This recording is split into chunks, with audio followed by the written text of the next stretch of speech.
ঈদ মুবারক, পবিত্র ঈদের ভিতরে শুভেচ্ছা সবাইকে।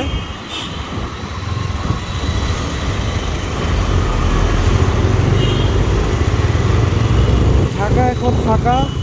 আজকে পবিত্র ঈদ উল ফিতর 2025। আজকে বিশেষ আয়োজনে ঢাকায় ঈদ উদযাপন করা হলো। সেই আয়োজনে যোগদান করতে এসেছিলাম। আসলে মনটা ভরে গেল, খুবই আনন্দিত, প্রফুল্ল মন নিয়ে বাড়ি ফিরে যাচ্ছি। এবং গণপরিবহনের দেখা নেই বললেই চলে ঢাকায়। টুকটাক রিক্সা চলছে এবং টুকটাক কিছু গণপরিবহন চলছে, কারণ ঈদ উল আজহায় যেমন ব্যস্ততা থাকে মানুষের, কিন্তু ঈদ উল ফিতরে মানুষের কোরবানি নিয়ে ব্যস্ততা না থাকায় মানুষ কিন্তু ঘুরে বেড়ানোর সুযোগ পায় যথেষ্ট। আর নামাজ পড়ে, ঈদের নামাজ পড়ে খাবার খেয়ে আত্মীয় স্বজনের বাসায় অনেকে যাচ্ছেন, অনেকে ঘুরতে বের হয়েছেন। এর জন্য টুকটাক মানুষজন দেখা যাচ্ছে, কিন্তু ট্রাফিক জ্যাম একেবারে নেই, না থাকাটাই স্বাভাবিক। কারণ প্রায় কয়েক কোটি মানুষ ঢাকা ছেড়েছে ঈদ উদযাপন করার জন্য নিজের পরিবারের সাথে। তো এখন যারা ঢাকায় রয়ে গেছেন, যারা হয়তো বা বাড়ি যেতে পারেননি অথবা ঢাকায় স্থায়ীভাবে বসবাস করছেন, এমন লোকজনই আছেন।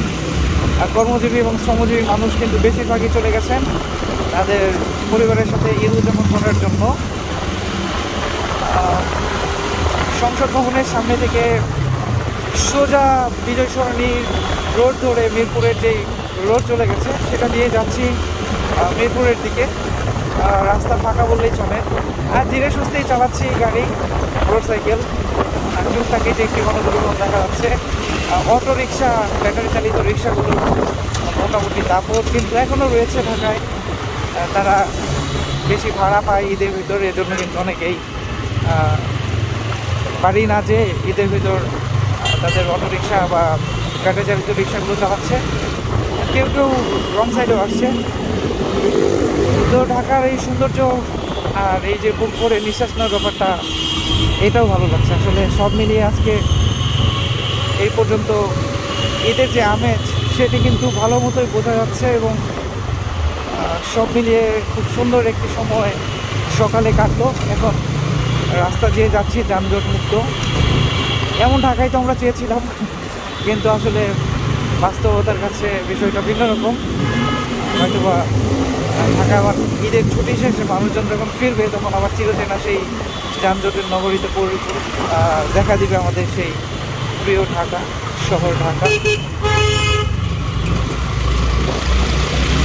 তো বন্ধুরা, আজকের এই রোড ভিউ উপভোগ করুন। ঢাকা ঢাকা কেমন লাগে দেখুন। এর মধ্যে আমরা কিন্তু গাজীপাড়া, শেওড়াপাড়ার দিকে এগিয়ে চলেছি। বেগমবুকে সরণিতে আছে এই মুহূর্তে। তারপরে হচ্ছে শেওড়াপাড়া।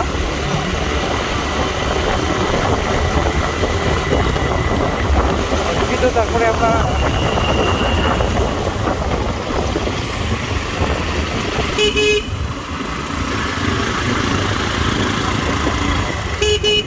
দুই দিকে দুই অটো রিক্সা যাচ্ছে, কাউকে সাইড দিচ্ছে না।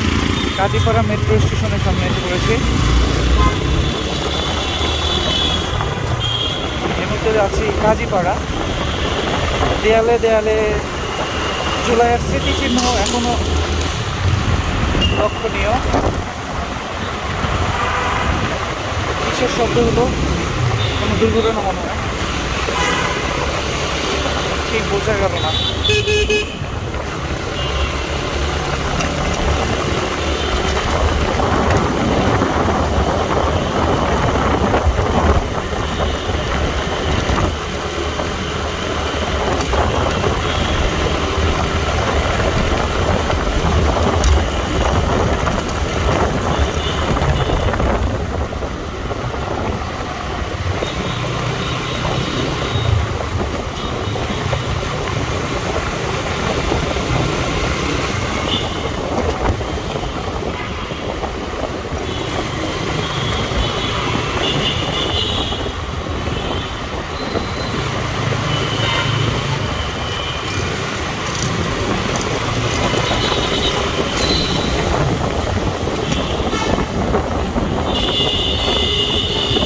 আমরা কিন্তু খুব অল্প সময়ের ভেতরেই চলে এলাম মিরপুর 10 নম্বর গোল চত্বরে।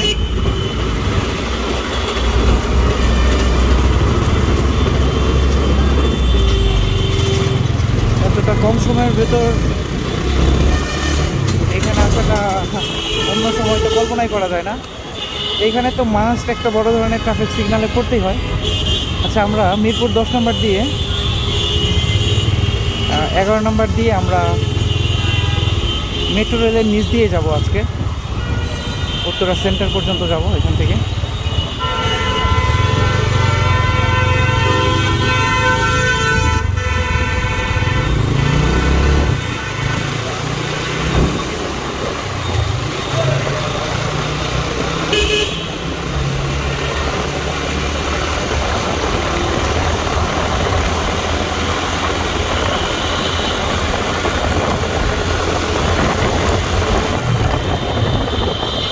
পুরো শহরটাই কেমন ফাঁকা হয়ে গেছে।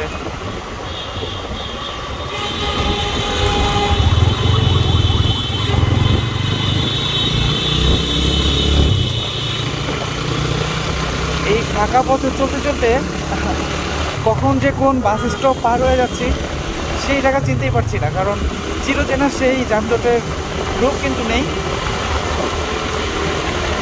কিন্তু একটা বিষয় লক্ষণীয়, জায়গায় জায়গায় কিন্তু বড় বড় স্টপগুলোতে ট্রাফিক পুলিশের উপস্থিতি রয়েছে, তারা তাদের ডিউটি পালন করছে।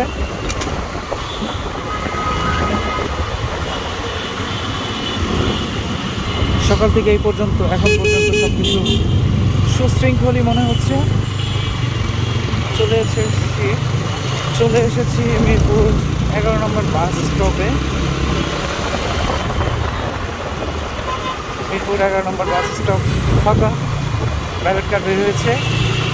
মিরপুর লিঙ্ক রোডের কিছু বাসগুলো দেখা যাচ্ছে, এই সিটি চত্বর হয়ে যে বাসগুলো আজিমপুর ঢোকে সিটি চত্বর থেকে।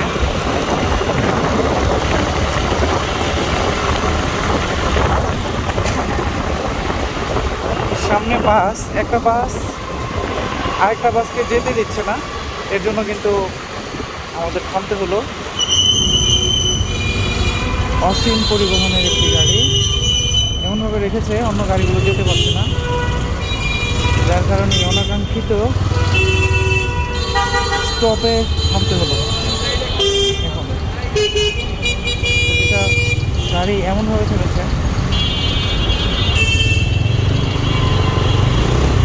কোনো যানজট নেই, অথচ অব্যবস্থাপনা বা সদিচ্ছা না, এটা আসলে অসদ ইচ্ছার কারণেই যানজট হয়। অনেক সময় কিন্তু ঢাকায় বড় বড় যানজট এই কারণে হয়, বাসগুলো অনেক সময় প্রতিযোগিতা করে যাত্রী ওঠানো করানোর জন্য। সেক্ষেত্রে কিন্তু পেছনে দীর্ঘ সারি লাইন জমে যায় গাড়িগুলোর।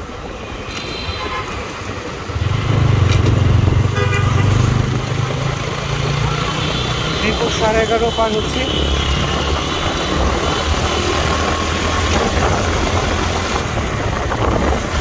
পল্লবী বাস স্টপে এসে পড়েছি।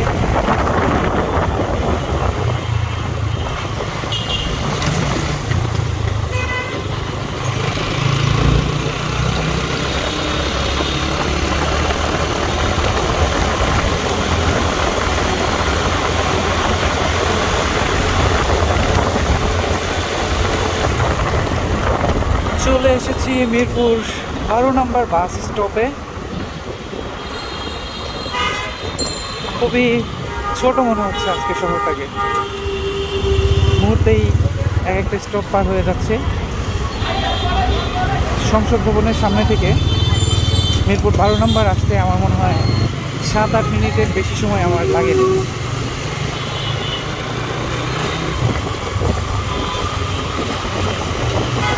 অথচ আমার বাইকের গতি কিন্তু ছিল 45 থেকে 50 কিলোমিটার গড়ে।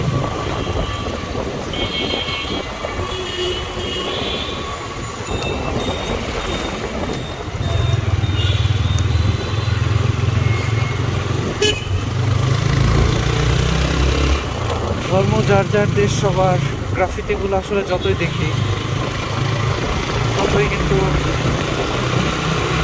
মনের ভেতর কেমন একটা করে ওঠে। ভাবছি তুমি শান্ত হবে কবে।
মিরপুর 12 নম্বর ডিওএইচএস থেকে উত্তরার যে মেট্রো রেলের সেন্টার রয়েছে সেটার নিচ দিয়ে যে এই রাস্তাটি এতদিন বিভিন্ন জটিলতার কারণে থেমেছিল, কাজ হচ্ছিল না, অবশেষে কিন্তু সেটির এক পাশ করা ছিল। অর্থাৎ এই যে এই পাশটা বামের এক পাশটা করা ছিল আর ডান পাশটা ফাঁকা ছিল।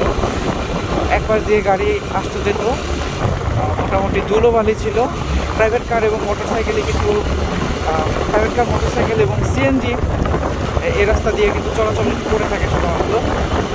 তো এই রাস্তাটি অনেক প্রতীক্ষার পর কোনো একটা সিদ্ধান্ত গ্রহণ করে কিন্তু খুলে দেওয়া হয়েছে এবং রাস্তার দুপাশেই বাগান করা হচ্ছে, বড় বড় বৃক্ষবনা রোপণ করা হয়েছে।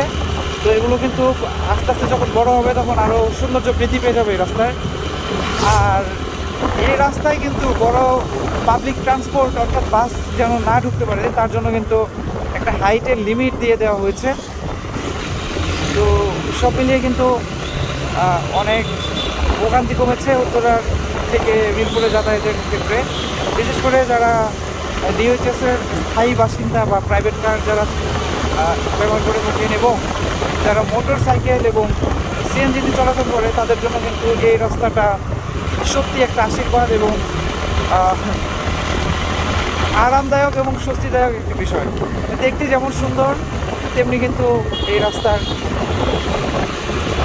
যাতায়াতের অনেক গুরুত্ব পড়ে গেছে। আর রাস্তার পাশে কিন্তু আইল্যান্ডে যেই ফুলগুলা রোপণ করা হয়েছিল সব পুরো ফুল দিয়ে কিন্তু পুরোটাই একেবারে হলুদ হয়ে গেছে, সব গাছে ফুল ধরে আছে। দেখতে কিন্তু অসাধারণ লাগছে বন্ধুরা। ফুল দেখলে সবারই মন ভালো হয়ে যায়। আর এই দৃশ্য দেখে কিন্তু চোখ ফিরছে না।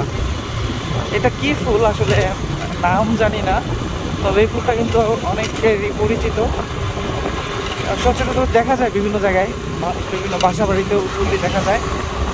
প্রচুর হয়েছে, প্রচুর, প্রতিটি গাছেই ফুল ধরেছে। পুরো 1-1.5 কিলোমিটার পথ মনে হয় ফুলে ভরপুর। শেষ এখানে আবার অন্য জাতের গাছ হয়তো রোপণ করা হয়েছে। এখানে তেমন ফুল দেখা যাচ্ছে না, তবে এগুলোর পাতার সৌন্দর্য মুগ্ধ করছে। প্লেন নামছে, এদিকে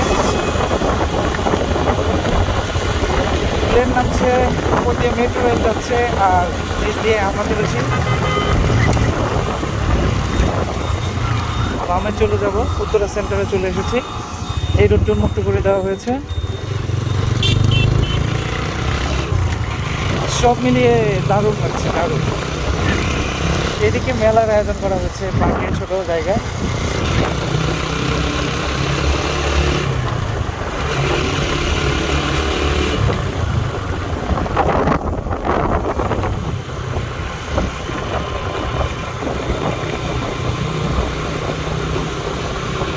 আমার এই ভালোবাসা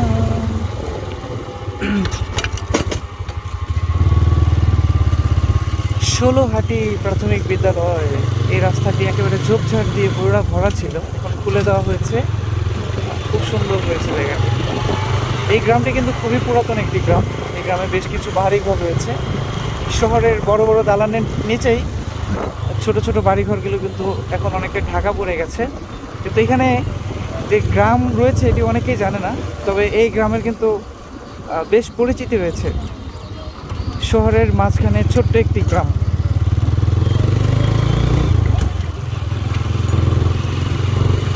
আমার এই ভালোবাসা জানি গো তোমার ক্ষণিকের আমার এই ভালোবাসা জানি গো ক্ষণিকের ক্ষণিক কবরে মাঝে দিয়েছিলে তারপর ভেঙে গেছে অনেকের আর এই ভালোবাসা জানি গো তোমার অনেকের আমার এই ভালোবাসা জানি গো অনেকের ভালো লাগা ক্ষণিক কবরে মাঝে দিয়েছিলে ঠাই তারপর ভেঙে গেছে ক্ষণিকের ভালো লাগা। অলরাইট, চলে এসেছি তোর বেড়িবাঁধ সড়কে। বন্ধুরা, আজকের ভিডিওটি আর দীর্ঘায়িত করব না। তো আজকের ভিডিওটি কেমন লাগলো ফাঁকার ঢাকার চিত্র দেখে কমেন্ট করে জানাতে ভুলবেন না। আর যারা নতুন ভিডিও দেখছেন তারা সাবস্ক্রাইব করে আমার চ্যানেলে বন্ধু হয়ে যান, নতুন বন্ধু হয়ে যান। তো ততক্ষণ পর্যন্ত সবাই ভালো থাকুন, সুস্থ থাকুন।